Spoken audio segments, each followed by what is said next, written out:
Hi guys! So recently I have read an amazing book called The Happiness Hypothesis, and I gotta tell you, it's one of those books that are absolutely worth reading. So I'd like to share it with you. And in it, the author, Jonathan Haidt, the American social psychologist, presents a number of crucial ideas that give a perspective in terms of what constitutes happiness. And I found it fascinating because it also gave me a clear picture of what happiness is and what happiness is not. Well, at least it's a hypothesis. As well as why are there so many people around the world who are miserable, who are not happy. They seem to have a lot of things, they seem to have everything, but they're not happy. So I would like to share with you some of the major points that I found the most fascinating in this book. Now, the author starts this happiness hypothesis book by introducing the metaphor, the rider and the elephant. You might think, what does the rider and the elephant metaphor have to do with happiness? Well, by giving this metaphor, the author is trying to explain the concept of divided self. You know, there have always been divisions like left versus right, young versus old, rational versus irrational. In this case, he's trying to contrast rational you and emotional you. So the rational you, the rider, is the one who makes decisions, is the one who rationalizes things and decides where to go, what to do, and why do these things. The emotional you is someone who likes or doesn't like, wants or doesn't want. And this is the elephant in the metaphor. If the rider decides to go that way, but the elephant does not want to go that way and wants to go that way, chances are they are not going to go anywhere. Or they're going to get where the rider wants to get, but it's going to be very challenging. So the point here is that there has to be balance between rational and emotional. And if we work in balance, if we find this balance, then obviously there is this harmony and there is this happiness. Another point, so this was the beginning of the book, and it was quite strong because this metaphor gives you a clear picture, and also it repeats throughout the book on and off. The next idea that he tried to present, that he presented, is actually the contrast between two different views of happiness. The so-called Eastern viewpoint, where happiness comes from within, and the Western viewpoint, happiness comes from without. Happiness comes from within. Buddha's teachings were about that desires create sufferings which are brought by attachments. So if you have a desire for something, if you want something, you start developing craving for it. The more you want, the more you crave. And if you don't get what you want, you suffer. So the way to get rid of sufferings, if you don't want to suffer, you have to get rid of attachments. Now, the other way to look at happiness is that it comes from the outside, right? From outside. This is more a Western capitalistic point of view, where you succeed in life by succeeding in your career, succeeding in your job, making a lot of money, buying all those things. So it's kind of from everything is from outside. And the author says that, you know, the truth is neither here nor there. It's somewhere in between. It doesn't necessarily mean that it's bad to have attachments to something, but you've got to choose the right attachments, so to speak. So the third thing that I loved is about the set point, happiness set point. What does that mean? He actually gives an example of two people. The first person won a lottery, and the second one unfortunately got into an accident. So if you were to make a prediction, which one do you think is going to feel happier a year from now? Is it the one who won the lottery, or the one who got into an accident and got paralyzed from neck down? Most likely you're going to say the one who won the lottery, of course, but that's not the case. In fact, there have been many studies that showed that we tend to adapt to things. So no matter what happens in life, whether it's something positive, super positive, or something negative, we eventually, with it, as the time passes by, our happiness level goes down to the same level of happiness we were in before getting that circumstance in life. So if you're the one who won the lottery, yes, of course, first you feel excited and elevated, but only for so long. And then what? A month from then, or a week, probably even earlier than that, it's kind of okay. You adapt to this, and if you used to be a pessimist, you will continue to be a pessimist, right? Now, the person who got into an accident, and of course, there's a lot of grief, there's a lot of misfortune, anger, frustration, but after some time, this person adapts to the new condition, the new circumstances, the new environment, and eventually gets back to that level of happiness he was in before getting into that accident, or at least close to that level. Well, think about your own personal experience. Say you got a new phone. Of course, first you're excited, yeah, a new phone, and you take care of it only for so long, and then it becomes just another phone. So that's how it is. The researchers refer to this as hedonic treadmill, where you adapt to stuff, you adapt to things happening to you, and you recalibrate wherever you are at.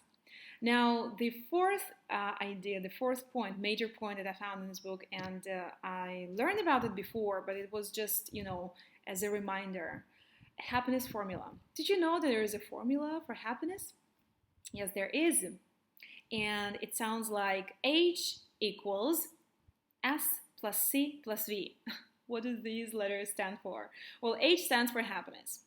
S stands for the set point, the one that we have just discussed. Then we have C, which stands for conditions, external conditions, and finally V, voluntary action. So set point is something that unfortunately we can't really control because it also has to do with genetics. So if you have a genetic predisposition to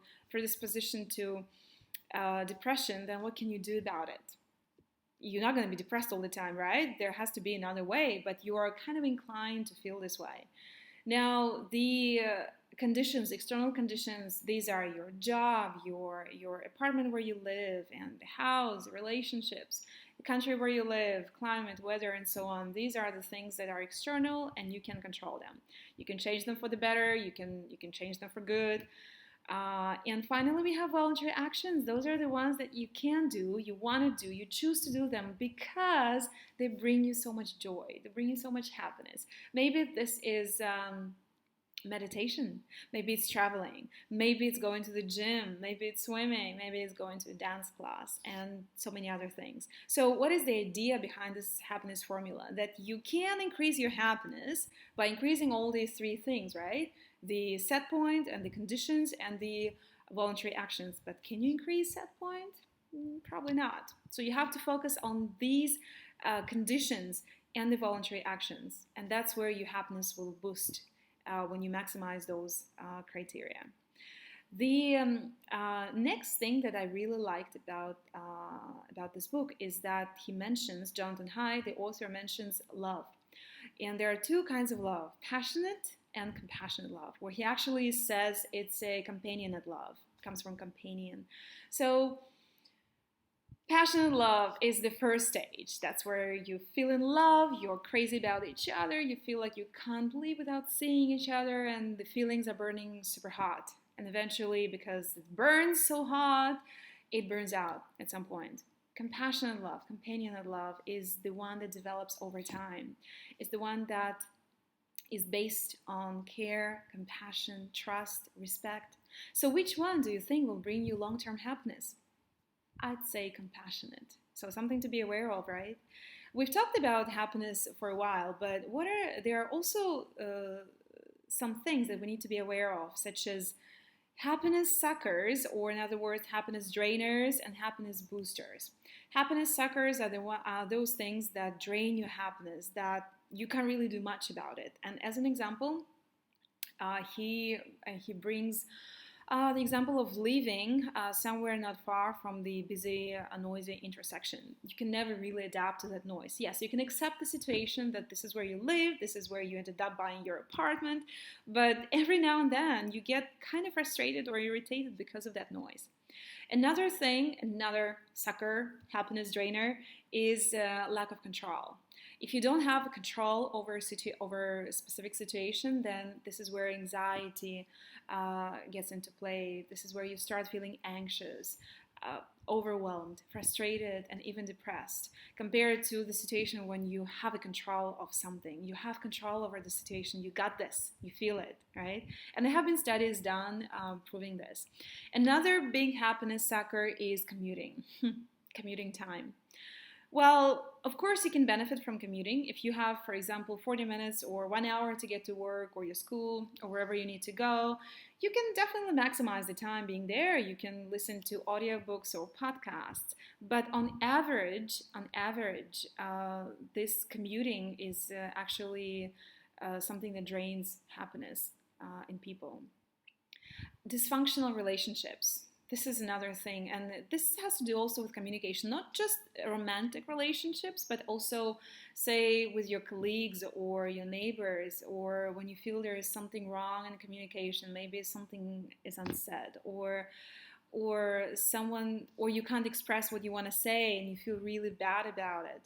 Whatever it is, but developing communication skills can be a huge asset, can be a huge resource, and something that can boost your happiness big time. And here I can recommend a wonderful book called Nonviolent Communication. It gives you so many techniques, so many things to understand the other one. Why do they communicate the way they do? Why do they speak the way they do? And so on. So let's not get into this. What about happiness boosters? Well, one of the strong happiness boosters is healthy, strong marriage. And I suppose this marriage is based on companionate love rather than passionate love.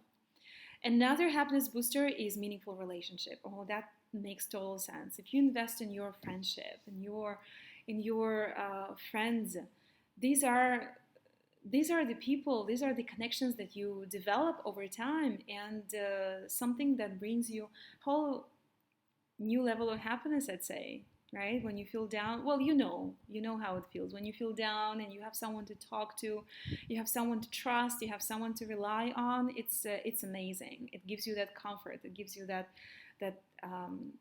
happiness. What else to say? All right, so I would say probably the final thing I mentioned is about goals. He did mention a few other things, but I like this about goals because he distinguishes two phases: the pre-goal attainment phase and post-goal attainment phase. So, which one do you think gives you more boost and happiness? It's the pre-goal attainment. This is the path, the journey when you are getting closer to your goal, when you're moving forward, when you're so excited, you're motivated, encouraged, you can't wait. Now, the other one, when you have already achieved this goal, you kind of feel, okay, what's next? So if you just focus on that second phase and you ignore the path, the journey towards that goal, you miss the whole point. So these are some of the major points I found for myself quite useful for myself. And my favorite one is about formula, that you have full control over external conditions. Of course, not always full control, but in general, you have control over external conditions as well as voluntary actions, and they can boost your happiness big time, as well as the relationship, right? Investing in meaningful relationship and cultivating this relationship, connections with other people. So I hope you enjoyed this video and I hope you found it useful. If you get a chance to read this book, do that. You won't regret. It's really worth it. So I'll see you next time. Bye.